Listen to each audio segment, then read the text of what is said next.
Welcome to video number 5. Today I'll be dealing with there is, there are, or in the case of the past, there was, there were, and in the future there will be.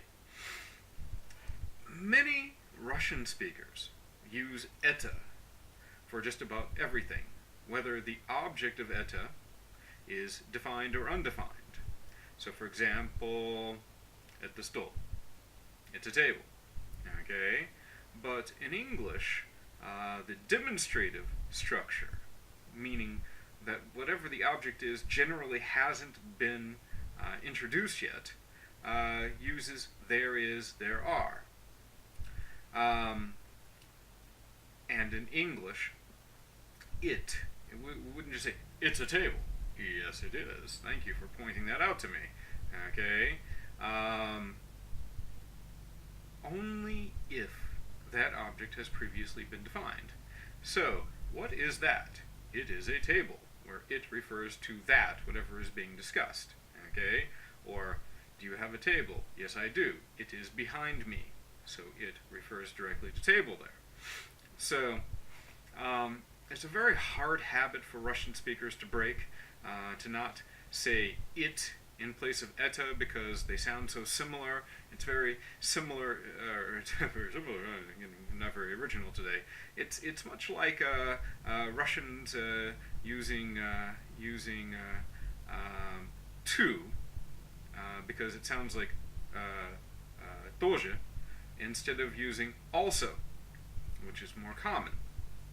So sometimes people just, or in this case students, just grab onto a word that sounds similar to their own because it's easy to remember. Well, it's not quite the case here. It cannot be used unless whatever it refers to has already been defined.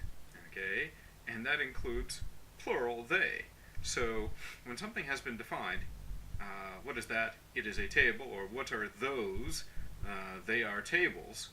Then it's okay to use what's called a referent. Okay?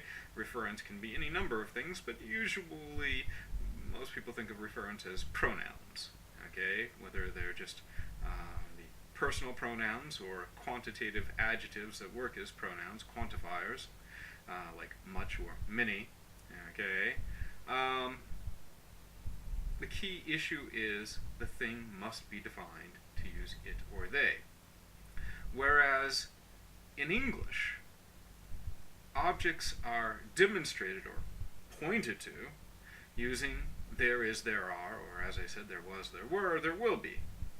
So if I want to draw somebody's attention to something that has not yet been introduced, I will say, look, there is a balcony. Or look, there are some strange people over there.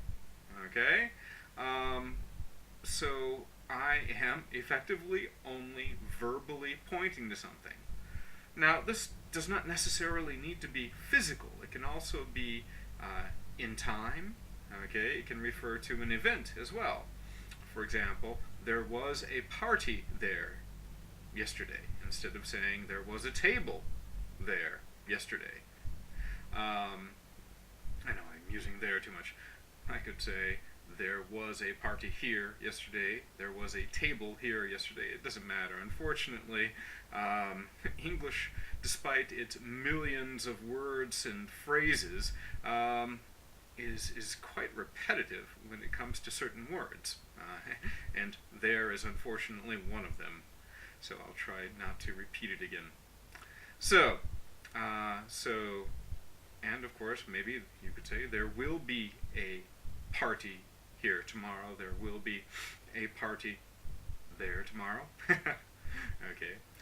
There will be a table here tomorrow. So, quite simply put, in English, if you want to point out something, to demonstrate it, use there will be, there is, there are, there was, there were. Now, there's another issue that goes along with this, and that deals with what should you use after there? Is, or are, was, were, and will be is easy because the future has no singular or plural attributes. The key the issue is whatever comes first, whatever the first object is, defines the verb.